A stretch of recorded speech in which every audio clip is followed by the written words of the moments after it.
રાજકોટ જિલ્લાના ધોરાજીમાં વિવિધ વિસ્તારોમાં ખાડા ખબડા રખડતા ઢોરોની નગરી ધોરાજીમાં આપનું હાર્દિક સ્વાગત છે તેવા લખાણ કરેલ બેનરો લગાડવામાં આવ્યા હતા। પ્રમુખ ધોરાજી શહેર કોંગ્રેસ સમિતિ દ્વારા ધોરાજીના સરદાર ચોક અને સાજી કોમ્પ્લેક્સ નજીક પ્રશાંત પેટ્રોલ પંપની નજીક આમ 3 વિસ્તારમાં બેનરો લગાવવામાં આવ્યા હતા।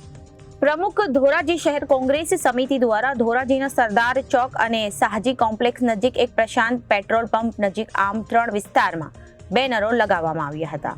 ધોરાજીના વિવિધ વિસ્તારોમાં ખાડાઓ બિસ્માર રસ્તાઓનું સામ્રાજ્ય ખડકાયેલું હોય અને શહેરના વિવિધ વિસ્તારમાં રખડતા ઢોરોનો ત્રાસ હોય।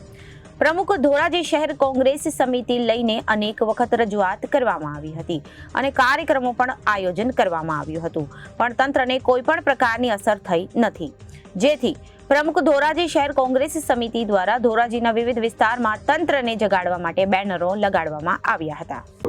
મારું નામ દિનેશભાઈ વોરા, શહેર કોંગ્રેસ પ્રમુખ ધોરાજી।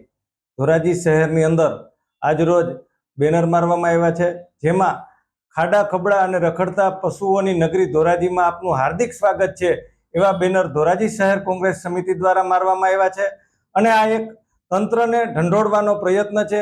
અગાઉ અનેક વખત આ તંત્રને આંધળા બહેરા અને મૂંગા તંત્રને ઢંઢોળવાનો પ્રયત્ન કરેલ છે, છતાં પણ આ બાબતે કોઈ કાર્યવાહી કરવામાં આવતી નથી। રખડતા પશુઓને પકડવામાં આવતા નથી અને જે રોડ રસ્તાઓ ખાડા ખબડાવાળા થઈ ગયા છે તેને સુધારવામાં આવતા નથી।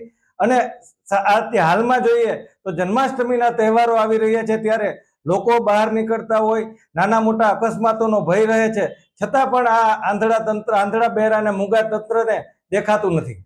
આ બેનર મારવાનું કારણ શું? લખાણમાં શું લખેલું છે? કારણ માત્ર એટલું જ છે કે આ તંત્રને ઢંઢોળવાનો અમારો પ્રયત્ન છે।